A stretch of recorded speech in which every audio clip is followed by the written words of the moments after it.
Se nos pide que multipliquemos las expresiones radicales dadas. Determinamos estos productos, al igual que multiplicamos dos binomios. Recuerde que al multiplicar dos binomios, siempre tenemos cuatro productos. Usando la idea de la distribución repetida, para determinar este primer producto, comenzamos distribuyendo la raíz cuadrada x, que nos da dos productos. Luego distribuimos los tres positivos, lo que nos da dos productos más, dándonos un total de cuatro productos. Esto es igual a 2 raíz cuadrada x, multiplicado por 5 raíz cuadrada x.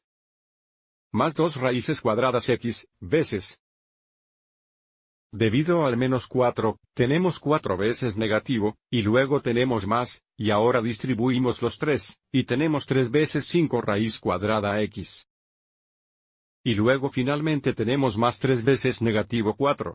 Ahora determinamos cada producto, usando las reglas para multiplicar radicales. Para determinar este primer producto, multiplicamos los 2 y los 5 fuera de la raíz cuadrada, luego multiplicamos la x y la x debajo de la raíz cuadrada.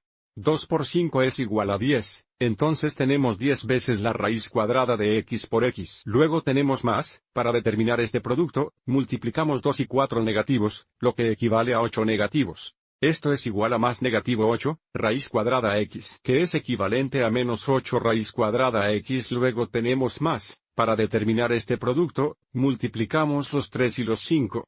3 por 5 es igual a 15. Entonces, más 15 raíz cuadrada x y finalmente, tenemos más 3 veces negativo 4, que es igual a más negativo 12, que es equivalente a menos 12. Ahora, simplificamos estas raíces cuadradas y combinamos como radicales similares. Notaremos cómo la raíz cuadrada de x por x se simplificará perfectamente, porque tenemos dos factores iguales de x, la raíz cuadrada de x por x, o la raíz cuadrada de x al cuadrado, se simplifica perfectamente a un factor de x. Esto es igual a 10x. Sin embargo, debido a que el índice en la raíz cuadrada es par, el índice es 2, entonces el exponente en la variable simplificada es impar. Debido a que x es igual a x al primero, debemos tener un valor absoluto alrededor de la x. Esto nos asegura que la raíz cuadrada principal siempre será positiva. Y observe cómo los siguientes radicales son como radicales, porque la parte radical es idéntica, lo que significa que los radicales tienen el mismo índice y el mismo radicando.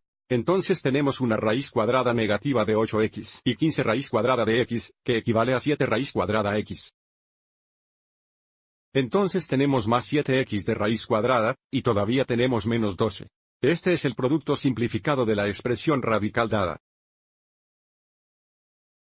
Veamos el número 2 en la siguiente diapositiva.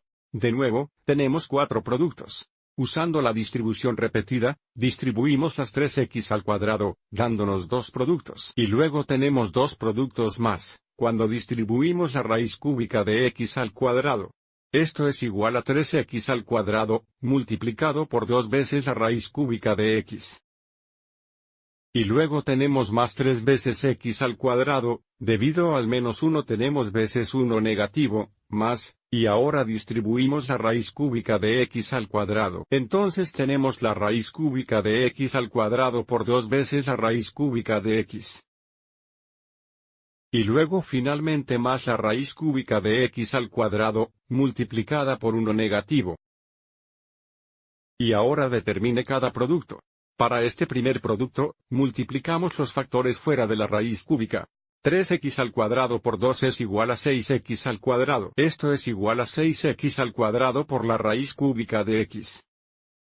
Además, aquí tenemos 3x al cuadrado por 1 negativo, lo que equivale a 3x al cuadrado negativo. Entonces tenemos más negativo 3x al cuadrado, que es equivalente a menos 3x al cuadrado. Ahora tenemos más. Aquí multiplicamos los radicandos, o las variables debajo de las raíces cúbicas. Entonces todavía tenemos los dos fuera de la raíz cúbica, y luego tenemos 2 veces la raíz cúbica de x al cuadrado por x, que es igual a x en cubos. Y finalmente tenemos más, la raíz cúbica de x al cuadrado por 1 negativo, es igual a negativo, la raíz cúbica de x al cuadrado. Y por lo tanto tenemos menos la raíz cúbica de x al cuadrado. Ahora simplificamos las raíces cúbicas, y luego combinar términos similares. Bueno, la raíz cúbica de x no se simplifica, pero la raíz cúbica de x al cubo se simplificará, porque obviamente x cubicado es un cubo perfecto. Esto se simplifica perfectamente a un factor de x. Entonces tenemos 6x al cuadrado, multiplicado por la raíz cúbica de x, menos 3x al cuadrado. Y luego más 2 veces un factor de x, o más 2x. Entonces tenemos menos la raíz cúbica de x al cuadrado. No tenemos términos similares ni radicales similares, y todas las raíces cuadradas están simplificadas, y por lo tanto, este es el producto de la expresión radical. Espero que hayas encontrado esto útil.